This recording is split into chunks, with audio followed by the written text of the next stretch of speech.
if China believed that there was a territorial dispute that needed to be addressed and addressed within the framework that should govern such interactions between two very large countries in the global polity, then there was no need for China to have amassed 60,000 troops at a staging area, which is a very small portion in comparison to the entire Sino-Indian border.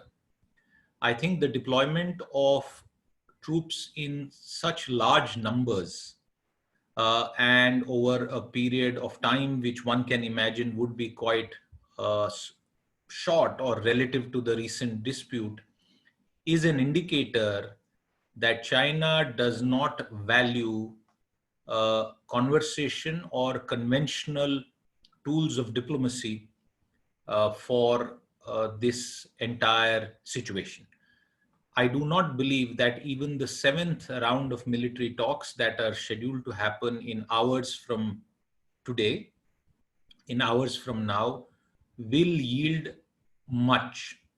However, what these successive rounds of talks and observers of the Indian style of negotiations in such disputes will acknowledge that this is now becoming a conversation that is not only led by the Indian military, it now includes, in recent rounds, even senior external affairs diplomats from the Indian side. So this is the seriousness that India is investing in these military talks. Unfortunately, when you have 60,000 people amassed, there cannot be a constructive ground for those talks. Now, obviously, some people who would like to try and balance these comments would say, well, the Indians also, we also have troops on our side.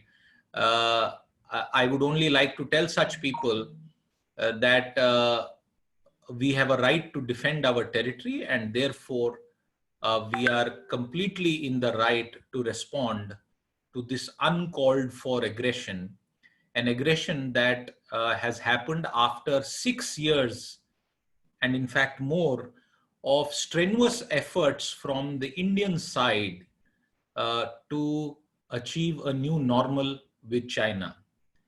And that involved allowing China to have deeper access to the Indian market. So the question that I was asked on the trade deficit, I am giving a slightly long answer to correlate for all of you to understand why the trade deficit is actually a deliberate deficit where the Indian side tried to bridge the trust deficit by allowing higher trade and higher imports from China at the cost, I would argue, of domestic industry as well. And the Chinese used the trade deficit to continue to do what they are known to do all across the world, which is not to uphold any agreements. And a lot of people, diplomats from across the world, business partners, industry leaders, everyone will tell you that it is very hard to trust the Chinese in any manner of commerce, politics, diplomacy, or any engagement. When I say the Chinese, I do not mean it as individual people, but the state apparatus, the state, the institutional framework. Because as an Indian, I would not like to tar all Chinese with the same brush at the individual people level.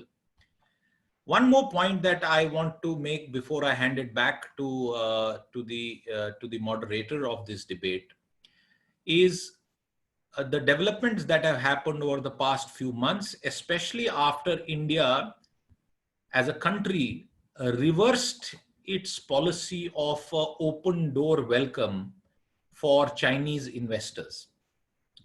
Now, you would understand that when President Xi Jinping was welcomed in India, the welcome was in line with the age-old millennia old principles of Indian hospitality, which can be summarized in the phrase Atithi Devo Bhava.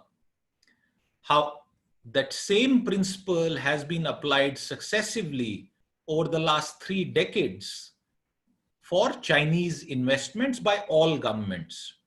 And the NDA-1 government did not do anything unusual. I have read some criticism somewhere on ideological political lines saying that the NDA and the BJP government, led by Prime Minister Narendra Modi, gave too much leeway to the Chinese. It allowed the Chinese to walk into all sectors. I think that interpretation is ideological and political and not based on facts. Just as the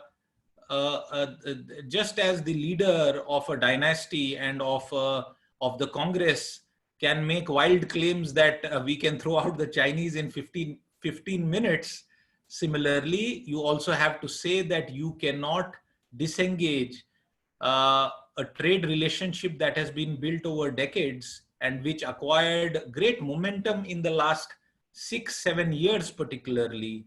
You cannot disengage it in 15 days.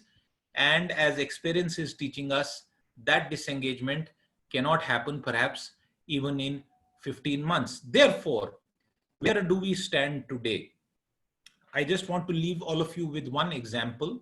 While we have shut down many apps with Chinese backing, Chinese funding, Chinese ownership, one of the areas where we are severely lacking currently is the domination of Chinese mobile handset companies. I'm using this just as an example because this relates to the average customer. And as we can find and see that Chinese handset companies continue to dominate the Indian market, handset market across price levels. Now, what has the government of India done in the recent past to try and break this domination? Because remember, this domination has taken 15 years. 15 years ago, there were very few Chinese handsets in India. The dominant brands were American owned, Finnish owned. They would manufacture in China, but at least that was for Chinese. And over the last decade, particularly, the Chinese have come in and quite clean our market.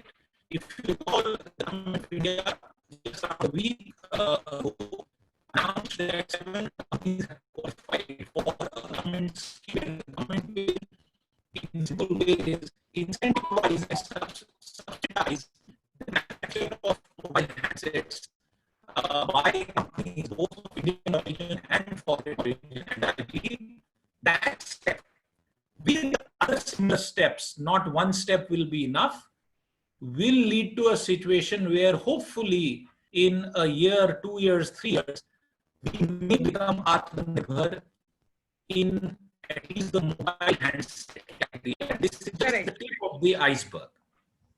Correct. Thank you so much for sharing your thoughts with us. And here I'd like to ask Tenzing ji, our special guest for today. Recent reports in the media have been saying that mass labor force in Tibet. What is the latest on that? And before that, I'll also like to add to what Sir said, Siddharth Sir said. I do agree that the GOI has been doing a lot. We are aware of the salami slicing of the Chinese and jis tarah ka tanav hai border pe. We are also mirroring soldier to soldier and eyeball to eyeball. I think Uday sir will speak on that a little later. But before that, Tenzing from you, from Tibet, aapka kya kehna hai about the mass labor force reports that have been clinging? Thank you for having me this evening. पहले तो जैसे professor Shrikant कोल्डपल्ली ने कहा कि basic ये problem जो है कहाँ से शुरू हुआ, ये वहां से शुरू हुआ जब चाइना ने तिब्बत के ऊपर कब्जा किया. The entire thing started from China's invasion of Tibet. If China had not invaded Tibet from 1949, 1950 at that time, the borders in the Himalayas had always been Tibet and India. There was no India-China border. There had never been. China was 1,000 kilometers away from Indian Himalayas. So China's occupation of Tibet, and that too, and in the beginning, India thought that the rising Chinese Communist Party can be a friend to India. So therefore, India started with what is called Hindi Chini Bhai Bhai. उनको लगा कि तिब्बत अगर चीन के कब्जे में आ गए हैं तो फिर हमें कोई फर्क नहीं पड़ता, we'll be safe. But I think that was the mistake India made at that time from Hindi Chini Bhai Bhai.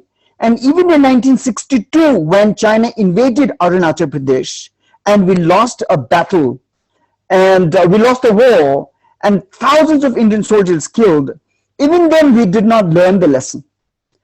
And then, subsequently, the governments continued to take advantage of a relationship with China and thought we can still be friends in the 1980s and 90s. Even up to the October 2019, the government thought that China can be a friend. But this year in the Galwan Valley massacre, China proved that it's a country who cannot be trusted. वो पीठ पे छुरा भोगेगा ही, वो ऐसे देश है. And this is what when you ask me, a Tibetan, I will tell you, China is a country who had firstly invaded all its neighboring countries. China invaded Tibet, which is 2.5 million square kilometers of land. China invaded East Turkestan, a Muslim country of Uyghur people, 1.8 million square kilometers of land. Then Mongolia. Mongolia is under Chinese invasion today, Chinese occupation, 1.6 million square kilometers of land. Then Manchuria, who used to rule over China, today is under Chinese occupation, which is 79,000 square kilometers of land.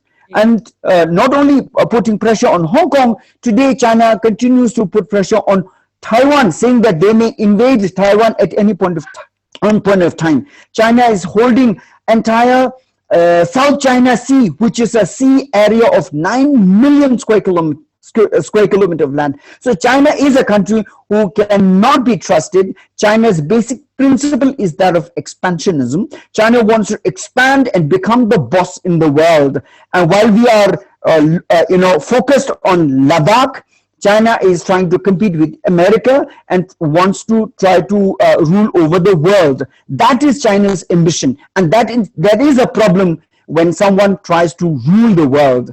And this is a much larger picture when we look at it. And as a Tibetan, we are facing very difficult times in our country, but our people are resiliently fighting, resisting daily. And about the labor force, China has said they are using 5 lakh Tibetan forces, including Chinese labor force also. And they are using this to further explore mining areas because China wants Tibet, the land, not the people. So they are enslaving Tibetans, giving either no salary or very little. They're enslaving Tibetans to mine and take away natural resources. They know that they are going to come to an end. Before the country, the empire of China collapses, they want to take advantage of their dictatorship in Tibet and take away as much natural resources. This is what is going on in my country, Tibet. Ji, thank you so much for sharing your perspective and that of your countries. Gopal ji, I'd like to ask you here, क्या alternatives हैं चीनी कम के लिए? Let's look for alternatives and let's not, just say ये हो रहा है, because our government is doing a lot. आप क्या कहना चाहेंगे यहाँ गोपाल जी? किस तरह हमारा youth contribute कर सकता है? I think you need to unmute yourself, sir. Gopal ji, can you hear me?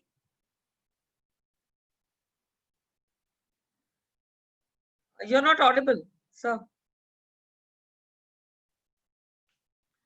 That till said right, I'll go back to. Okay. Yes, done. Yes. It's coming now. Yes.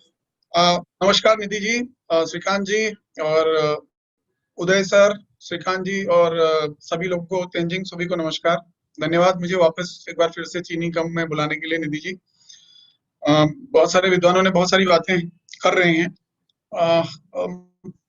For me it is more of, क्योंकि बहुत सारी strategy की बातें हो रही हैं, तो I would like to focus upon the opportunities I am seeing out of this pandemic and Indo-China relationship post this Galwan Valley and post this COVID situation.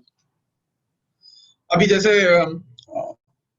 Shrikant sir ने कहा और सिद्धार्थ सर ने भी कहा कि चाइना से इलेक्ट्रॉनिक्स इक्विपमेंट का import जो है वो भारत में अभी भी मोबाइल हो या टीवी स्क्रीन हो, भले ही वो एप्पल का उत्पाद है लेकिन वो आ तो रहा है चाइना से बनके, चाहे वो कोई भी कंट्री का उत्पाद हो, उसका लेवल किसी का भी हो, it is being manufactured in China.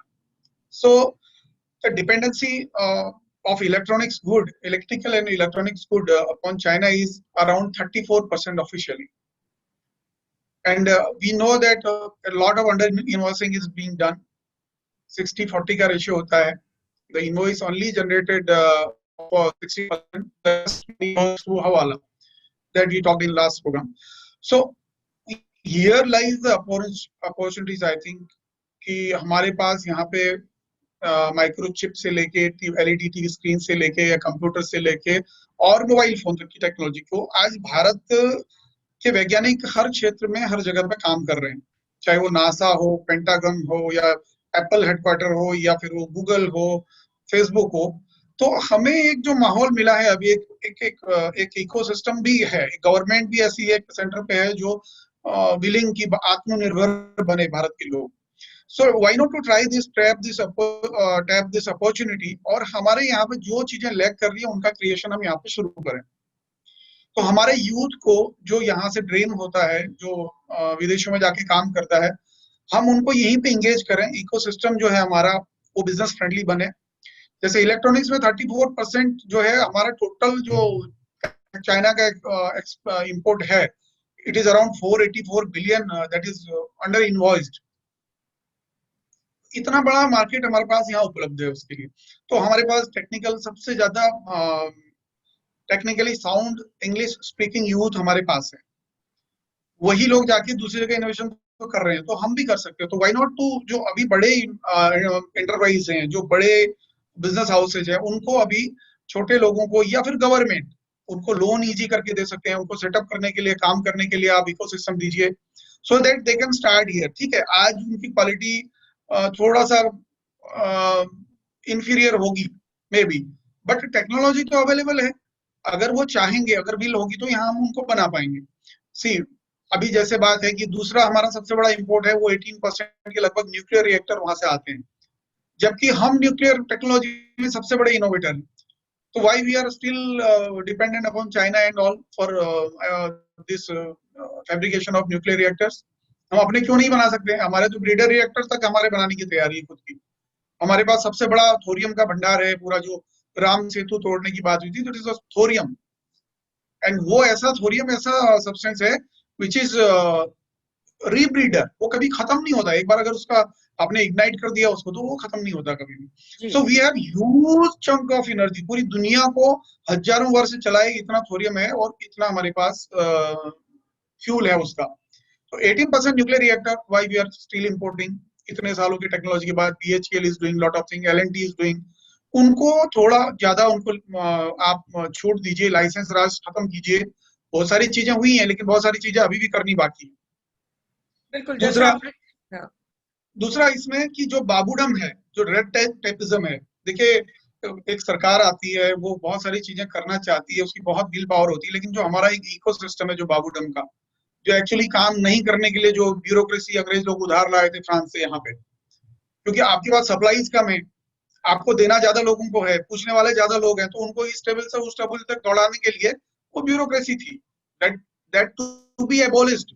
And believe me, every bureaucrat who retires at the age of 60, next day his statement is bureaucracy को भारत से खत्म कर देना चाहिए. उनको गिल्टी तो होता ही है अंदर से, बट क्या करें, वो सिस्टम ऐसा है. That to be, the system to be is हमारे बच्चों को, हमारे जो एंटरप्रेन्योर यहाँ पे हैं, उनको ज्यादा ईज ऑफ बिजनेस दी जाए, उनको फाइनेंसेस अवेलेबल कराइए, जैसे चाइना में है industrial bank of China, agricultural bank of China, Indus और टेलीकॉम बैंक ऑफ चाइना। हर क्षेत्र के लिए उनके पास में अलग अलग बैंक हैं, अलग अलग बैंकिंग है।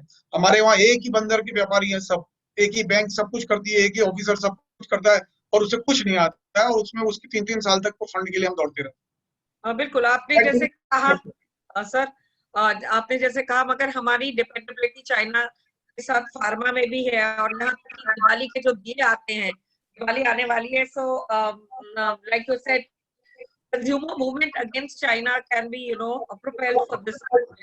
But there are certain clauses by the WTO, even if you do not have diplomatic relations with another country, still you cannot ban. ये बात मैं जानना चाहूंगी थोड़ी देर में. But before that, I'd like to now switch attention to you, Srikanth ji. Despite Wuhan and despite Chennai and all these meetings that have happened before, still there is a stalemate on the border. What are the confidence building measures that we can have with China, according to you? You're an expert on this. तो किस तरह हम संबंधों को ठीक कर सकते हैं?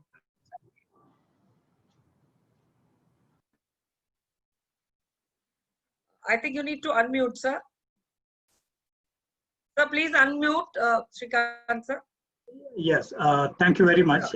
In the 1960s and 70s, the Scandinavian countries tried to implement confidence building in security measures with the then Soviet Union by having inspections of the missile sites, and they also had verifications, they had conferences, they had meetings on the other side, and CSBMs then became very successful in the East-West confrontation.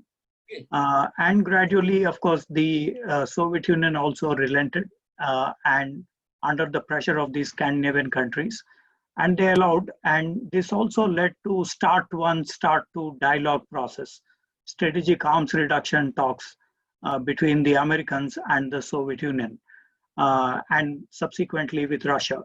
So one of the things is we have experimented with these CBMs. Till the Galwan incident on June 15th, CBMs did work. For example, we had the 100 kilometers from the line of actual control, no exercises to be conducted. However, since March this year, they have been conducting these exercises. And so that resulted in fisticuffs, and finally the Galwan incident where 20 Indian soldiers were martyred. So till this year, the CBMs really worked. We are looking at, say, 90s, 2000s, so almost about 25 years, these CBMs have had a role to play. Of course, there are many lacunae. For instance, after the Doklam crisis in 2017, at the Xiamen meeting of the BRICS, Mr. Dr. Jaishankar, the then foreign secretary at that time, he suggested two new CBMs.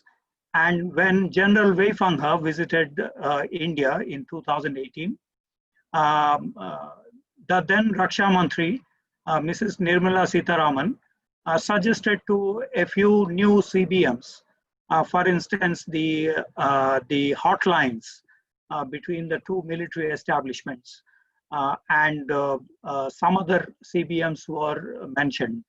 The problem here is, if China is not willing to accept any one of these agreements, then there is nothing that India can do except probably to mobilize forces, which we have done now.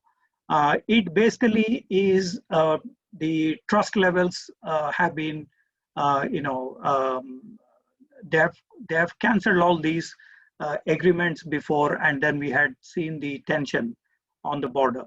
So, which basically means if the Chinese are not accepting any agreement, there is nothing that we could do other than mobilizing our forces. And most important, the Chinese may have won in the first leg of the May, June areas, but they have lost a whole friendship with India. and also interactions with India in many spheres. For instance, India and China work together in multipolarity.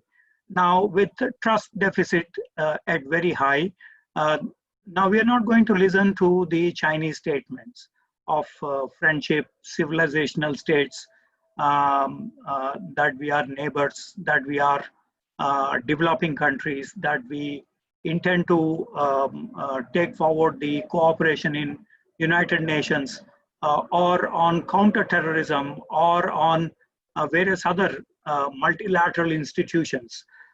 Although recently the Shanghai Cooperation Organization meeting, the defense ministers and foreign ministers have met, and it is likely that this month end, we will also see the top leaders meeting in Russia for the SCO summit meeting.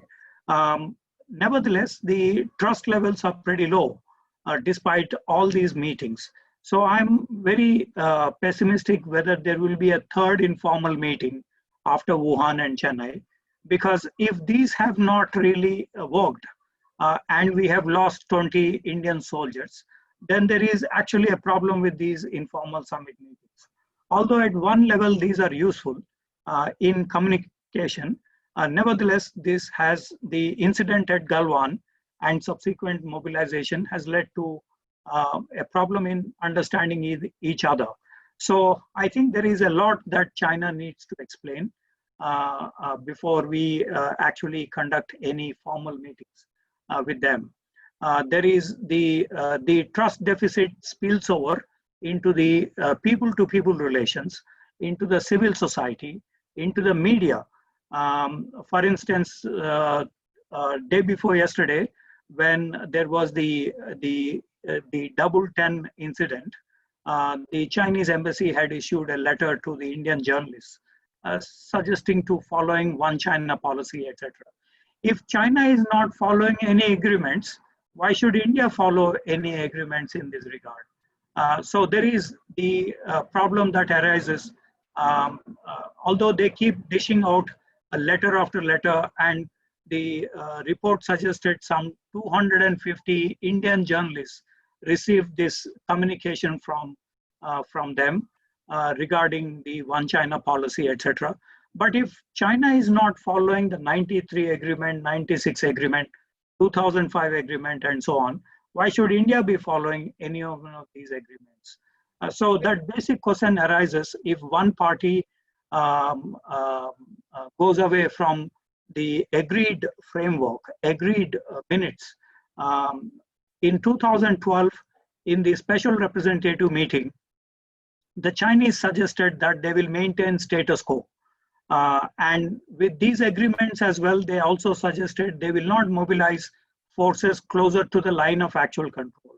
However, they have violated with these 60,000 troops present in Tibet and Aksai Chin regions. Absolutely. Then again, that there is a problem with understanding the other side, or if there is any sovereign kind of promise the other side makes, there is always the chance that we have seen that they have not been able to keep up that promise. So, जैसे आप कह रहे हैं sir, Wuhan हो या चेन्नई हो, कहते कुछ है और जमीनी हकीकत कुछ और होती है. सर आपसे जानना चाहूंगी यहाँ heightened border tension के बारे में. They're also mirroring one soldier policy and looking at their salami slicing in a very in a manner that needs to be looked at. I think Modi government is going all out to give them the message, and that strong message has been given to China. But what else can be done regarding the security issues, sir? I'd like request you to unmute, Uday sir. I can see you're not muted. Please unmute. Yes. Can you hear me now? Yes, absolutely. First, I would like to comment on CBMs. Gee. Many of us believe that the CBMs worked during the last 25 years, I hold a slightly different view. Gee. I feel that it worked because India was all along playing an underdog to China. If you remember, over the last about 15 years now, whenever a major Chinese leader came to India, or Indian leader visited China, there used to be intrusion around the same time. This must have happened at least 10 times, in the last at least 15 years. So we were playing underdog. China, I mean, to say that this CBM's work, would be slightly incorrect, because we were playing underdog. We were tolerating China. The LSE, they came out openly against us. That is one. Secondly, I think for the niceties of diplomacy, we might talk about CBMs, but then we should be prepared for the worst. And there has to be a very calibrated strategy on military front, on the economic front, and on diplomatic front. Diplomatic front also, things are on our side. China has antagonized such a large number of countries that if we play our cards well, which we have not done always. Today, if Nepal has moved away from India, then Indian diplomatic efforts are also to blame to some extent, So that diplomatic challenge is also very, very important for us, because the atmosphere is in our favor, because China has slighted so many countries that we can build a good. So I think we have to be prepared for the worst. No skirmish, say, for 1 month or 15 doesn't matter, The fact is that 60,000 troops are amassed across the border. We are prepared, and I think we have given a very good response in the last 2 months. Military response, the way we have occupied the peaks in that lake area, I think that's a very good reply. But then I think we have to go beyond, and I think diplomatically also, see, the China is almost unbending, and it is also trying to, become a rogue nation against us. The way it is threatening. I think we should say goodbye to a one China policy diplomatically and officially. And with so many countries ranged against China, if we do it, I don't think there can be a worse situation. Absolutely, it will be advantage in that. We are facing a worse situation. It cannot be worse than this. Yes. Yeah. Yes. And as you spoke very rightly about the guileful and deceitful tactics that Chinese are always up to, here it is important for me to bring Siddharth Zarabi sir in. So when we talk of boycott and trade regulations, the WTO says that a country cannot impose the full ban on imports, even if there are no diplomatic, regional and trade relations with that country. So complete ban is kind of ruled out. But what, according to you, would be the redressal of this trust deficit if we look at it, from a different angle, from the WTO angle as well? A lot of us did not know that these are the rules in place. The reference that you make to the World Trade Organization rules with respect to market access and preferential treatment, those rules also have certain clauses where a sovereign nation can take action to reduce, change, amend, or completely stop market access for goods and services that are being imported into its market. The United States does this, and there are restrictions that the United States has placed.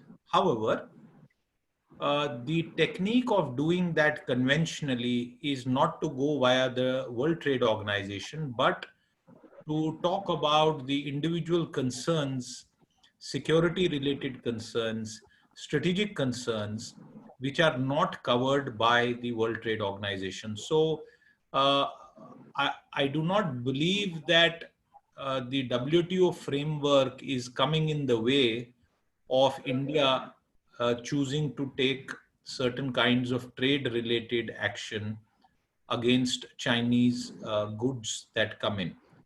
One important aspect of the relationship that we need to keep in mind is the nature of the trade between India and China. China imports raw materials of various kinds, of course, for a far lower value. That is why there is a deficit in trade. And it sends finished products which have taken significant market access because they are cheaper than many other products. Now, this is not a feature, and I have said this in the past, this is not a feature unique to India. The fact that Chinese goods are available in our market is not something that is only happening in India. It is happening in every single country of the world. That is the larger game plan of China to dominate the manufacturing ecosystem. I want to add one quick point here, which is as far as the global community is concerned, and we have seen those recent remarks, including the most recent remarks by the US National Security Advisor, there is one clear thing that has come out of this entire issue, and I want to compliment the political activists from the Bharatiya Janata Party who had put up a board wishing Taiwan on its foundation day. I saw that on Twitter. Yes, sir. Yes. Today, Today, yeah. right opposite the Chinese embassy, and the sort of very pricklish, juvenile, immature reaction by China.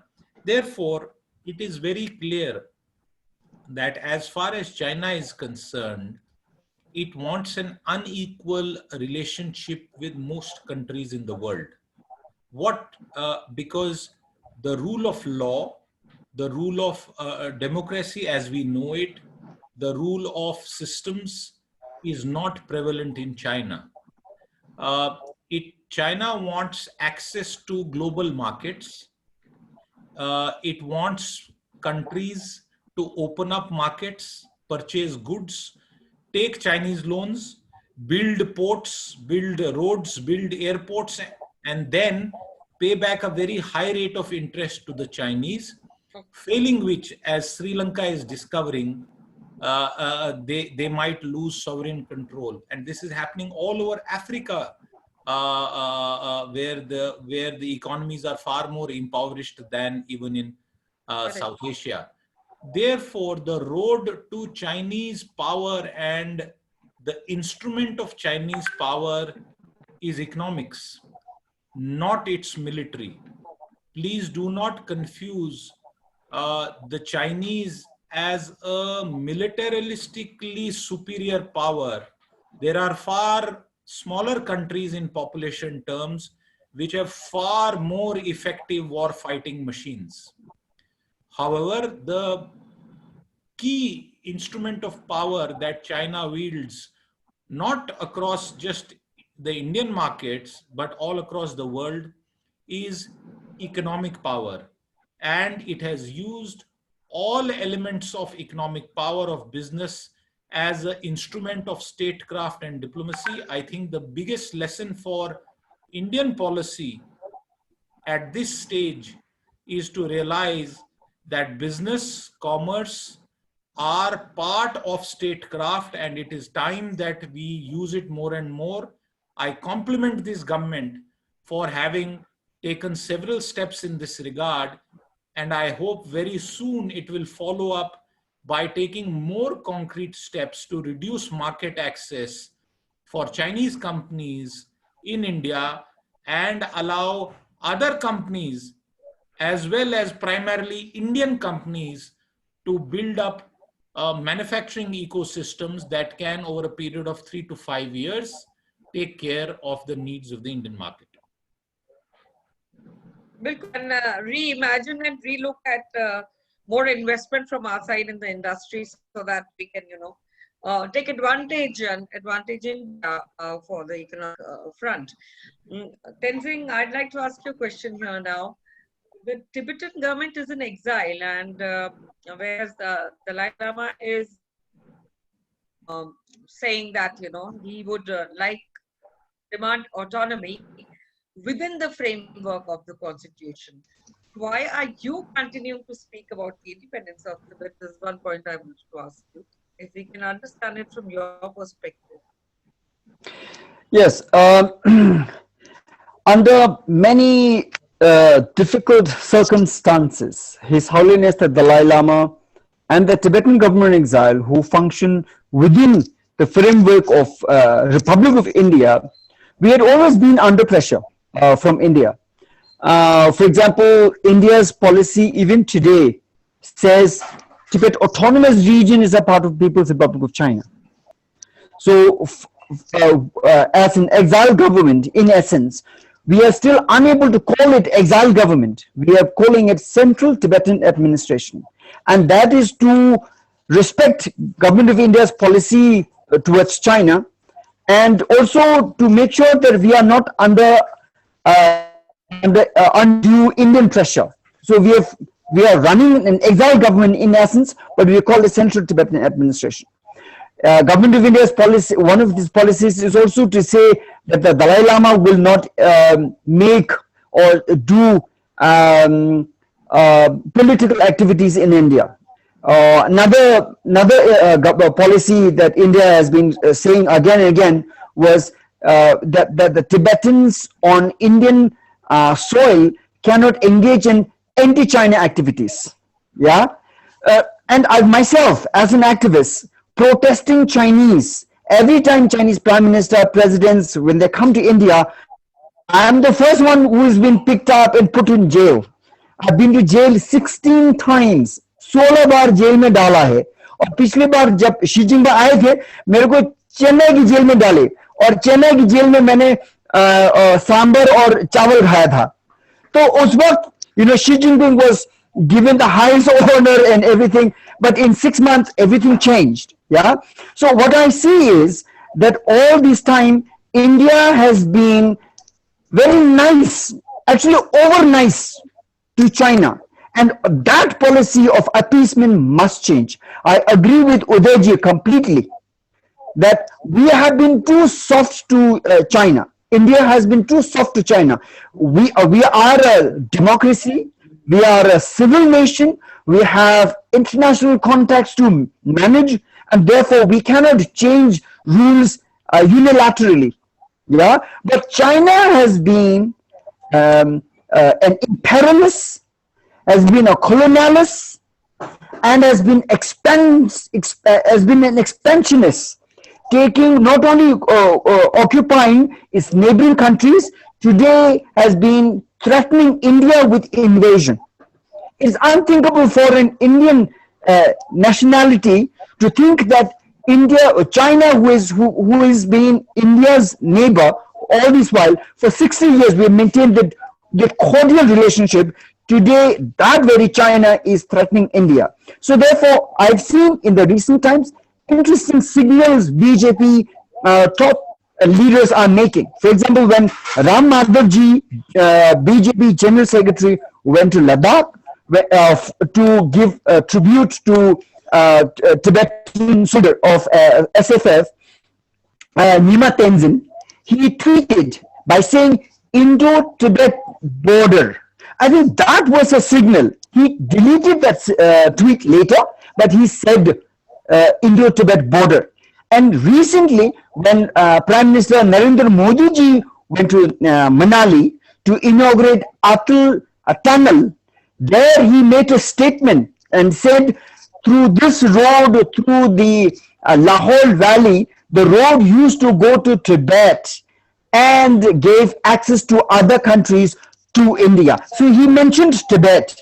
So these are signals this government is giving that India is signaling to China that this is the reality, and this government is taking it very seriously.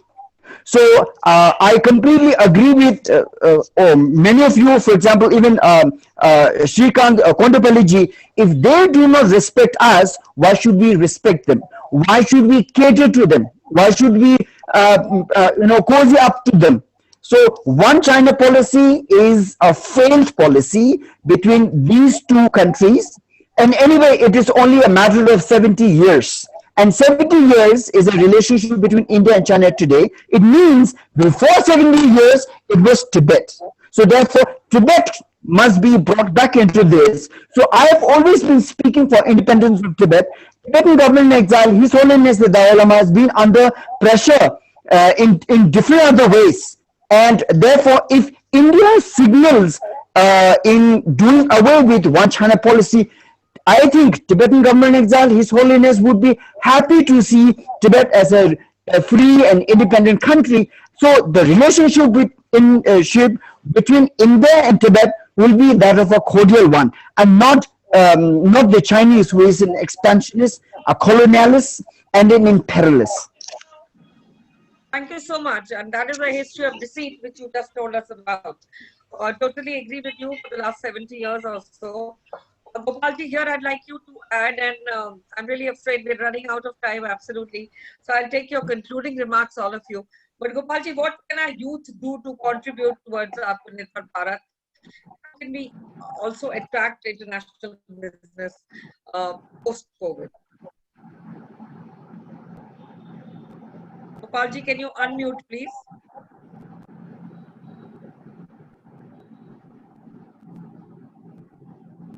Yes, yes, I'm audible now. So recently, actually, लगभग 2 महीने पहले, I have written an article in Organizer. What Tenzing and Uday sir told right now. China was not China what it is today until early last 19th century. In 1911, they started occupying all the neighboring countries like south of China, that Tibet, then Manchuria, then South Mongolia, then this side to east to Turkmenistan, and Taiwan. Taiwan is still independent, but somehow they are trying to, as Tenzin said, they are trying to engulf it. Hong Kong, then many other places. One other state which is just adjacent to this Myanmar, just above Myanmar. So they have encroached their land. They grabbed their land and they have started making a kingdom, Chinese kingdom, sort of thing. The mainland China is just less than half of the total area of China and population also. So there is a strategy that can be a strategy, because China is the biggest threat to entire world and the mankind ever arises. So we need to focus upon Tibet. India and other South Asian nations can support Tibet in alienating or liberating. Then for the East to Turkmenistan part can be given to Saudi Arabia and Turkey and all these allies. Japan and South Korea can take care of this Manchuria and South Mongolia. So if we strategize these things, then definitely in coming years, and what we are seeing right now inside also, the Uyghur are fighting, Tibetan are demonstrating, and other part also, we need to focus upon their rebellions, their suppression is means enough things. When citizen or somebody, common people, they are suppressed, they are not free to speak, to express their views, they are just towing the line of the government. Just breathing I think is in their control. So we need to focus on the disintegration of one China. That is major thing. Second thing, what you said, what youth can do in this thing. So we have best brains around, we have best technical and managerial skills in our people. We need to focus upon small entrepreneurs, small enterprises. We have the policies in place, but the Babudam again. The Babudam does not allow people. For example, they are not getting the loans at appropriate time. The idea they have today will not be of any use 6 months onward. I think someone somewhere else must have taken that idea. So what we need to focus is to give them appropriate environment to cultivate our new entrepreneur from the villages. They can start doing a lot of things with the food, food grain and all. Value addition can be done. And what we can do, other thing is to attract the foreign investment moving away from China. We have some places like yesterday, Chief Minister Yogi Adityanath ji has allotted some lands to a lot of companies and a lot of MOUs have been signed there.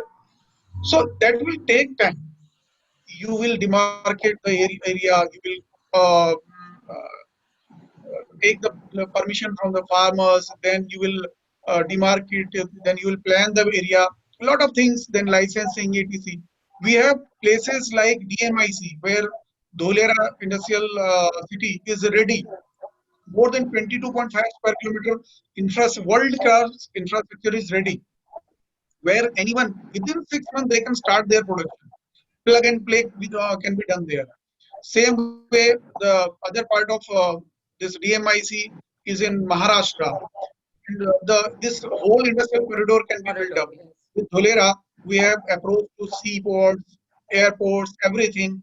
And first and foremost is that everything is in place. You can just come and plug and play and start your industry. Absolutely, I agree with you on that. Should be highlighted. बिल्कुल Siddharth sir, एक जरूरी question before I ask all of you to give your concluding remarks on the trust deficit in 30 seconds each. One important question that I need to take from you, Siddharth sir, how do you see the situation 20 days from now after elections in the US? Well, that's a very good question, and I believe that things may change given what is currently expected as the result of the US election, but it is very difficult to guess an election, and that too an election in the United States. However, the statements that we have heard in the last 24 hours from the United States are of great support to India and convey several signals to China. We will have to wait for the new administration in the United States. If it is continuity, then it will be a different situation. However, if there is a change and the Democrats come to power in the United States, I believe there will be a significant change that we will have to contend with as far as China's, as far as United States engagement with China is concerned. Thank you so much. I'd like all of you to give in your concluding remarks. I give you 30 seconds each. I start with you, Shrikant sir. आपने trust deficit की बात की, trade deficit पे भी कुछ कहिए. आप कैसे देखते हैं इस पूरे सिनेरियो को by redressal of Indian request for reducing trade deficits? I think number one, we of course have to link up with the other major industrial countries. For instance, Japan, Germany, United States, and others. In addition to the Skill India, Digital India, and other programs that we have raised, number one. Number two, in the light of the standoff and the arms stalemate in the border, we have to, of course, strengthen our conventional and nuclear deterrence in place. Thirdly, we have on October 6th, we had the quadrilateral meeting of the foreign ministers. We need to strengthen the like-minded parties' coordination mechanism. And this has to be reflected not just in the maritime domains, but also in the continental domain. बिल्कुल, जैसे आपने कहा, we need to relook at a lot of things from our perspective as well as to mitigate the tension also. And ours now left for the round of diplomatic talks. What would you like to say, Uday sir? Asking me? Yeah. You see, three things I would like to mention. I'm not able to hear you properly, in fact. One, you see, we are slightly better placed now than we were 3 months ago. There was a general depression in the country that we are not able to respond to the Chinese challenge. That psychological thing is gone now. After a military response, after the steps which government has taken on the economic front. But then I will state again that we need a clear-cut military strategy, economic strategy, and diplomatic strategy to tackle China. And thirdly, I think, so far as the economic disparity is concerned, I think the present government needs to go, do much more. I mean, one suggestion I have is that you can involve even the state governments. if you can divide the Chinese economic challenge into 3, 4, 5 parts, or maybe 6 parts, and then you can go state-wise. State should be given the responsibility. So I think that way, I think that this challenge will be much better tackled. Yeah. That's exactly what Gopalji also said. Yes, thank you so much. I'd like concluding remarks from you, Tenzin, for today's trust deficit before I wind up. Yes. We already well past the time. Okay. We have Chini Kam part 5 also to take this further after the talks are held. But just for today, can you tell us a little bit more and just wind up? Okay. Okay. 3 short points. One, these 2 countries are so big and are engaged in so many multilateral relationships. These 2 countries, there is no military solution. There is no war possible. And therefore, the solutions lie in diplomacy and politics. Absolutely. Now, since China does not respect one India policy, because China has taken India to the United Nations about Kashmir, invaded India at so many different points, India must immediately stop respecting what is called one China policy. And this is the real point. China's weakest point is China's invasion of the occupied countries. 60% of China's landmass is occupied. China's real land is only 40%. And when we question China's one China policy, when we start to respect and start to call Tibet as a free and independent country, East Turkestan, Southern Mongolia, Manchuria, and also support Hong Kong and Taiwan, even diplomatically, China will be toppled. And this will encourage the rise of democracy movement within China. And this is our real answer. And as a democracy, as a responsible nation in the world, respected by so many different countries, and especially now when China is being isolated and ostracized by different countries, now is the time. And India can give the leadership in bringing about real change in China. And also its occupied countries will also be free and independent. This is not only a service India is doing for itself, but it's a contribution to world peace. Thank you. जैसे आपने कहा, we have to look at all international diplomatic solutions to tackle this and beat them at their own game. और इसी के साथ मैं तृप्ति शिंगल जो CEO हैं वुमेन इनोवेटर की, उनके बिहाफ पे आप सभी को बहुत दिल से धन्यवाद देती हूँ आज आने के लिए और बातचीत करने के लिए. This was a very momentous decision of us having Chini come today instead of Vogue Local, because I felt that there are hours away from the talks, and also because 20 days after this we have the US elections. So a lot of things play out till we talk about Chini come part 5. It is very natural for nations to empower national diplomacy, as you rightly put it, and so long as it remains within the codes and norms of decency within a country. और हम उम्मीद करते हैं कि भारत और चीन का आने वाला कल रोशन हो दोनों का और हम संवाद की ओर बढ़ सके. और इसी के साथ मैं सारे व्यूअर्स से ये निवेदन करती हूँ बिफोर क्लोजिंग कि आप सभी दिवाली पे भारत के दिए यूज करें. Please don't go in for Chinese goods. Thank you and many thanks for watching. Namaskar. Namaste.